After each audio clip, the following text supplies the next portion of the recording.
I hate to burst your bubble. The 90s aesthetic for men that you are associating with the 90s comes from black people. And this is an example of what goes on in today, y'all. What do they call AAV or black slang? Gen Z slang. TikTok slang. They always trying to group it in. What do they call the baggy pants that has this, that, and the third? The Gen Z style, the new TikTok style. When, bro, niggas was doing this shit in the early 2000s. And when I say niggas, I mean niggas.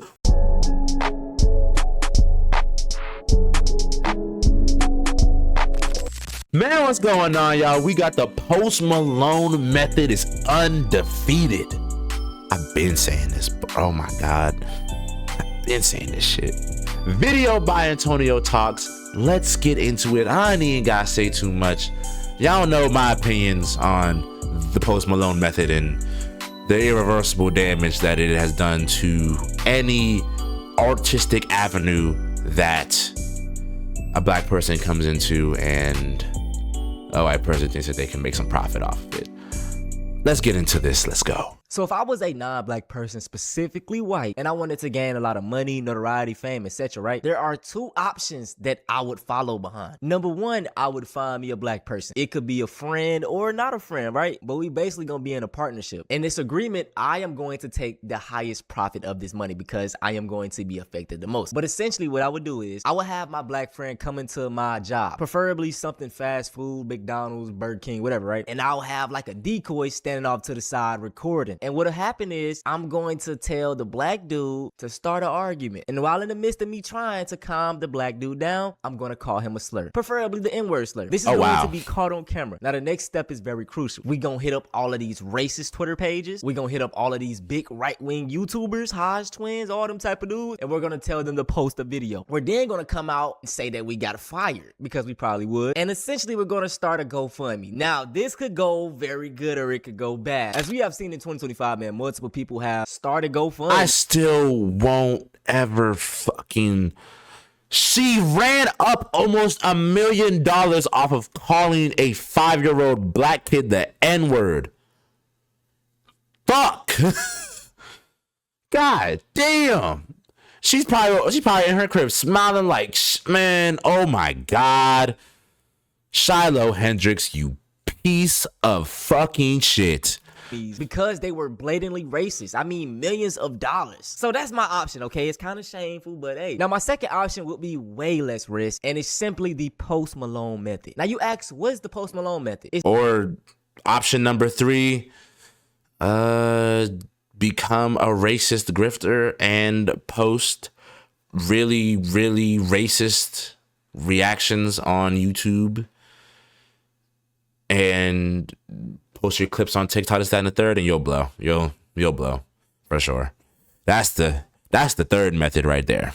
It's basically cultural appropriation. Think of the artist Post Malone. He first gained fame in 2015, dropping his song White Iverson. In this song, he was basically acting like a black American. Had the cornrows in, had the gold teeth, was dressing like a black person. Fast forward to 2026 and he's an entirely different person. Now, this is a problem because with the Post Malone method... And you know what's so crazy with the whole Post Malone thing? My bad to cut Antonio off.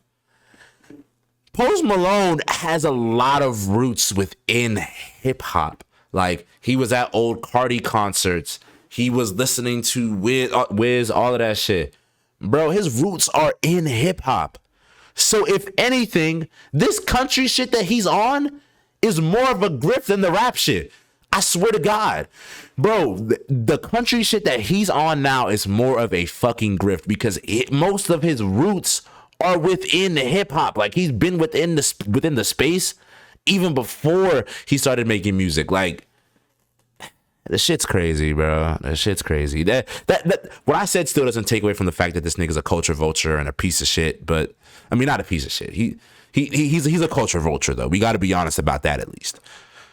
all you're doing is just using black people in the culture to get ahead. Because it's like, why couldn't you start off with country music? I gotta admit this, man. As black people, I hate this about us. We are too accepting and anything impresses us. How many times have y'all been scrolling on an IG post, Instagram post, shit, even Facebook at times, and you see a white person that is, I guess, acting black? The comments are full of people inviting them to the cookout. And it's like, bro, these are the bare minimum things. Because think about it, y'all. Flip it over and you see a black person, you know, trying to do rock or pop or something like that. Even though those did start with black people, but I'm just using it as an example. How many times have we seen like a black person in rock and the white people in that situation are like supporting them and telling them, yeah, bro, you invited to the goddamn country club? You don't see that. In fact, they're going to get mad at you. Look at Beyonce. You know what I'm saying? Now on the screen right here, we have. They're going to get mad at you. And I saw in this one dude, I forgot his name, but he was promoting his music on TikTok.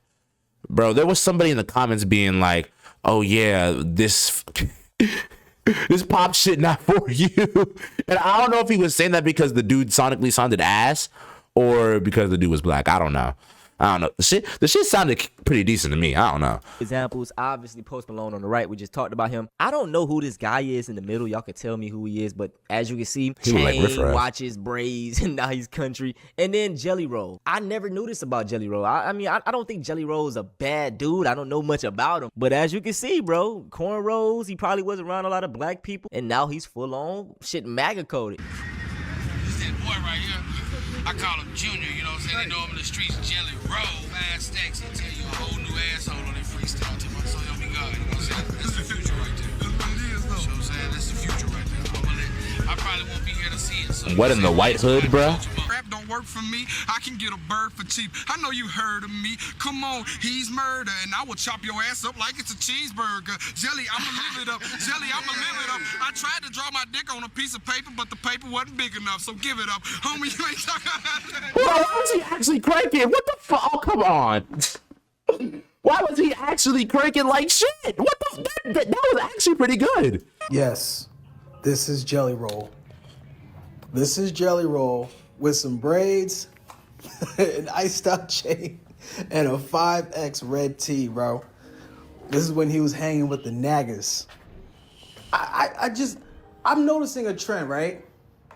Jelly Roll, Post Malone, Machine Gun Kelly. Oh, yeah. Kid Rock.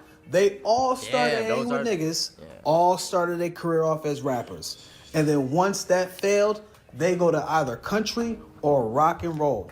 And you know what's so crazy? The rap, bro, or at least for Post Malone, the rap shit wasn't even failing.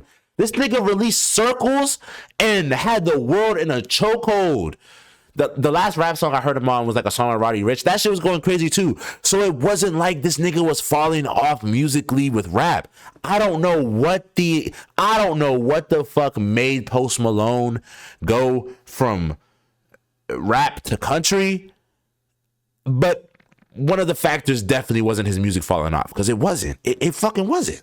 Like, it don't make sense. They all use black American culture to get ahead in the music business, and once they are established, that's when they go to their true selves. They be using and abusing black Americans, bro. Yeah. Heavy. You know who ain't do that? Paul Wall. Mac Miller. Eminem. Bro, which is the reason why I have so much respect for people like Paul Wall, Eminem, Mac Miller, yada yada, because they all stayed true to this shit. Paul Wall is true to this shit to this day. To this day. And I listened to him a little bit growing up. I wasn't really like in Houston, so I couldn't like crank his music. But around like 2013, 2014, I was like, what, 7 or 8? Like I was on YouTube cranking a little bit of Paul Wall's music. Mac Miller, I got respect for him because, bro, that nigga was true to the game until the day he died. Rest in peace. And Eminem is still true to his shit to a certain extent. I've been seeing him rocking Kango a little bit, but that don't mean he's gone full off country. And I feel like Eminem will never ever go full off country because he's true to this shit. These niggas though.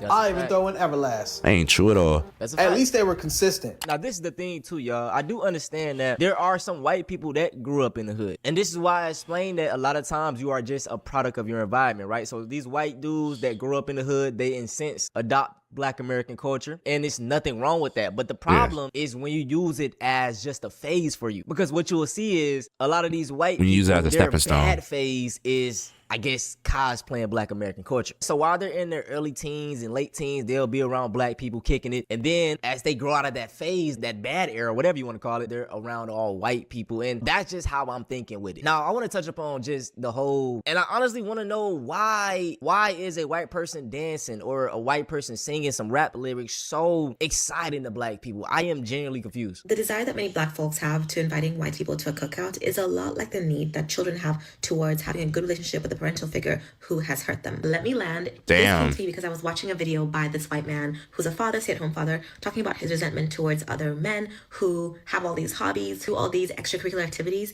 because that's a sign that you're not there and you're not an active parent. The more muscles and hobbies you have as a dad, most likely the less present you are and the more of a burden you are to your female partner. This is obviously a point that many women have been trying to make to their husbands forever, but this man, and to men in general, but this man distilled it in a quick video. So people are all in the comments saying, fine, you can have a platform, fine, you can have a podcast mic. In the era of people saying, I don't think having hobbies and muscles and all of that shit as a father makes you less of involved parent. I mean, it can depend on what you do, but I've seen like, bro, my dad when we were growing up had hella hobbies. He was still involved in my life. Like, I don't think. Yeah, I disagree with that, me personally, bro. And I know this isn't the topic of the video, but yeah. and men from podcasts, women are in the comment sections telling him he can have one. And I don't know if it was because he was talking about parenting, but it immediately struck me as being that same thing of when a child is desperate to reconnect with the parental figure who has been harmful to them. They are so eager to forgive them. They're so eager to let the past be the past, because for some reason, even though that parental figure has harmed you, you still seek their approval. That invitation to the cookout and the invitation to have a podcast, while it's you giving approval to the white man or to the white person, it's really a mechanism for their approval, because you're inviting them into your space. You're saying, fine, you can come, but you hope that they want to come into that space because it still validates that space. In fact, the invitation already presupposes that the white person wants to be at the cookout, because that invitation wouldn't hold any water if they didn't. But why would they want to be at the cookout? Because they perceive it as something fun, interesting, worthwhile. Yeah, that is them validating the cookout as a place to want to be, meaning that people who invite white people to the cookout, while they're doing the inviting, it's still a validation mechanism of seeking approval from whiteness. The same way that kids who want to connect with harmful parental figures seek that same approval. Hey, shout out to that sister, man. She broke it down perfectly. It all goes back to white approval. And on the surface, a lot of Black people don't want to admit it, but they seek this. A lot of non-white people do. I'm glad that me personally, I never really saw things from this lens, but I could understand how a Black person could. But please, stop sending out fucking cookout invitations. Yeah, stop doing that shit, bro. 2026, like I said, we are gatekeeping this shit like Kawhi, bro. I'm gatekeeping like a motherfucker. I don't care, bro. We have to stop being so inviting of people coming into our spaces just to spit in our face when they get to the upper echelons of wherever they're going. Like, stop using Black culture as a fucking step stool, you bitch ass niggas. I'm talking to, hell, any person who isn't Black. Stop using Black culture as a fucking stepping stone. Respect this shit. If you're gonna go into our spaces, do this, that, and the third, respect this shit. Period, bro. Stop calling these people white chocolate for singing a song. Like, I'm so tired of it. And look, we got a group of that's a white man up there. I've seen this video. They're playing Young Boy. He invited to the cookout. Oh my God. Bro, he's doing nothing but just driving his car. And bumping Young Boy. Damn, bro. That is it. We got spicy white. This one has seasoning. Yes, these are some other terms. This another one. That's not Sean. That's the Sean. I'm telling you, bro. I be seeing. I'm glad I'm not the only one noticing this. These are all from like the last week. Now, for the Hell yeah, bro. The only person that I can think of in like the singing pop industry, stuff like that, that was white and really for the culture was Tina Marie. Tina Marie was for the culture until the day she died, just like Mac Miller. Rest in peace, Tina Marie. Bro, people were calling her white chocolate, and she was like, nah, don't do that. Nah, don't take away from my other contemporaries that are in this same thing, that are black and doing their thing. Don't do that. Like, Tina Marie was down for the cause, been with the cause, all of that until the day she, man. That's why Tina Marie has so much respect in the black community, bro.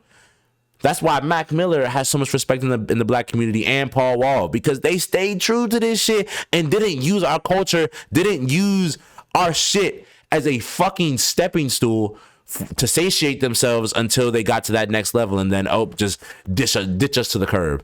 They didn't do that, bro, and that is very, very rare, man. The last segment of this video, I want to talk about something that has been going on TikTok right now. Recently, a new JFK Jr. series has dropped, and within this film, a lot of white people noticed like the style that JFK Jr. was rocking. They were glazing this style and actually emulating it. So in the caption of this video, he said a JFK Jr. inspired. Okay? And I just want y'all to look. This is another one. Someone said JFK Jr. inspired fits are back. And I'm not saying nothing, y'all. Y'all see it. It's crazy how black people are never the inspiration for the styles that we made cool. Bro, when I think of Kangol hats, I can't picture a single non-black person that was really Facts. on. All right, so that JFK Jr. show came out, and all these people are clamoring to replicate his style, calling him ahead of his time and a timeless individual, an icon. And yet the thing is, he was really behind. Black people were already dressing like this. Literally, bro. Where do you think Literally. Bro, instantly when I look at his style, I see Denzel Washington. He should be the first person you think of when you look at anything like this. Right after that, you can throw in Kadeem Hardison too. He was putting it on. But it's really crazy. I'm about to say, yo, I haven't seen this whole JFK Jr. TikTok discourse, but looking at it here, bro, when these niggas was like, oh yeah, he was ahead of his time, yada yada. Nigga, I see this style, and the first thing I think of is LL Cool J, Tupac, Denzel, obviously, Kadeem Harrison, Sinbad. Who else can I think of that was really, really dressing around that time? Fucking, what's that one dude's name? He was in Coming to America. Not Eddie Murphy, but the dude that was with him. I'm forgetting his name, and if his name is important, and I feel like if I don't know his name, I might get my black card revoked. Fuck. I'll get to it at some point. But yeah, bro, I'm thinking of all these other people that nigga damn near started this shit or were pioneers of this shit before JFK Jr. How many people are trying to emulate this style, whether genuinely or for clicks, but yet would never do the same for the people who actually made it cool? Now, I'm not surprised. This is nothing new, but it does make me laugh. We're always there creating viral fashion, and yet we're never the inspiration. I did a video yesterday talking about JFK's style, and I said that JFK had great style. He just dressed like a black man in the 90s. Literally. And of course, the fragile white people are in my comment section saying, no, Hey, he he's didn't dress smooth like too, a though. black man. You guys think you invented everything. He just dresses in the 90s aesthetic. I hate to burst your bubble. The 90s aesthetic for men that you are associating with the 90s comes from Black people. And this is an example of what goes on in today, y'all. What do they call AAV or black slang? Gen Z slang. TikTok slang. They always trying to group it in. What do they call the baggy pants that has this, that, and the third? The Gen Z style, the new TikTok style. When, bro, niggas was doing this shit in the early 2000s. And when I say niggas, I mean niggas. We was doing this shit.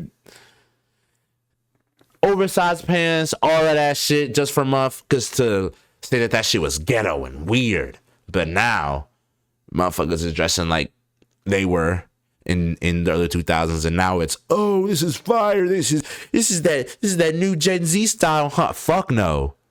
This shit was us, and it been us, nigga. Oh, nigga, that's our shit. Bro, and they get so offended when we try to claim things. Oh, you guys say you invented everything. You did this. I mean, shit, we damn near did. And we never get credit for it. Look at... We invented so many niggas swag. Oh, my God. Oh my God. Oh, we invented so much swag and we not getting credit for it. What that nigga Peasy be saying? Man, these fun niggas jacking the swag. Y'all been jacking our swag for so long and not giving niggas credit where credit is due. We not even saying take that shit off and wear what you usually wear. No. Niggas just want credit. Y'all keep on trying to attach other white people's names to shit that we've been on and we've been created. Stop doing that shit, please. What just happened? Y'all understand how frustrating that is? Okay? And if you don't understand that, white people have been copying black culture and stealing from black culture, repackaging it, and then selling it back to the country for centuries. It happened in the 1940s and 50s with the zoot suit that was started by black men in Harlem, and it became the larger suit. It happens currently with people, white teenagers and Gen Z calling AAVE TikTok. It happened with agua fresca, with white people calling agua fresca spot water, and that's to the Mexican. They called agua fresca spot water? What the fuck? That is so disrespectful. Oh my God. That reminds me of that one white lady that went into that Asian store and was like, look at all the weird things we found in this Vietnamese store. Yogurt water, ew, this ew. Like, and you wonder why that Asian mark girl was right. Nigga, I'd give you a side eye too. I'd give your white ass a side eye too. Coming into my store, looking at all my culture shit and being like, this is nasty. Look at this. Look at all this weird shit. But I guarantee you, if you were to go into any, do white people have white stores? I don't know. I probably not. I don't know. I don't know. We also have sticky bangs, which was baby hairs. We also have you guys calling Timberlands something that the Kardashians discovered. They called baby hair sticky bangs. Same as your precious 90s boy bands, NSYNC and Backstreet Boys are carbon copies, black R&B groups. Literally. Years prior. There's a slew of things that white people take from black people, repackage it, and sell to us. And with all the evidence on, I want to make a TikTok video of me dressing like Denzel Washington and being like, oh yeah, I'm on my Denzel Washington style. He was ahead of his time for real. I want to see what them comments gonna look like. Ooh, I got half in mind to make that video tomorrow. Ooh, I wonder what them comments gonna be like. And your lack of basic knowledge and just listening to black people, you look dumb. I'm doing a series right now on this app about black music history for Black History Month. And every single popular American music genre was created by black people, stolen by white people. Then white people said black people couldn't participate in it, took the credit for it, and then said, hey, this is us. We stole your music. And then that story was never told. So once again, JFK Jr. and the style that you love was made popular by black men. Facts. JFK didn't pioneer shit. This nigga was not ahead of his time. If anything, he was either just with the times or late to the fucking party. Like a majority of these white niggas is. And that's no disrespect to white people, but yeah. Harrelson, Brad Pitt, Nicolas Cage, a couple of those guys dressed in that style. But that style comes from black men. It did not come from the 90s out of nowhere. It comes from black men. The same way that you guys or Gen Z are dressing like 2000s now, that 2000 style also comes from Literally black people. K-pop. It's insane that you guys want to argue something instead of actually just looking up what someone's talking about. I can show you any clip from any sitcom in the 90s of black people and they all look exactly like JFK because that's where he got his style inspo from. That's it for this video though, man. I hope y'all enjoyed. Man, shout out to Antonio Talks for this video. Yeah, this video just influenced me more to gatekeep shit even more. We are gatekeeping this shit like Hawaii 2026 and onward, bro. Period. Either you gonna respect the culture or you gonna get the fuck out. Period. Shit, man. Like, when you really look at it, like, bro, things within fashion, things within music, hell, bro, even things within car culture, bro. It all comes back to either a black person doing it first or a POC doing it first, and white people just taking the credit for it and stealing it after the fact that they called it ghetto and weird and they shunned it at first. Yeah. And gatekeeper shit like Kawhi from 2026 onward. But let me know what y'all think about this. I was gonna say like, oh, do y'all think I'm wilding with this take? But man, all the evidence that was presented in this video should give you a clear idea on how we started the swag and these niggas were swagger jacking. These niggas stole the swag, period. These white niggas stole the swag, period.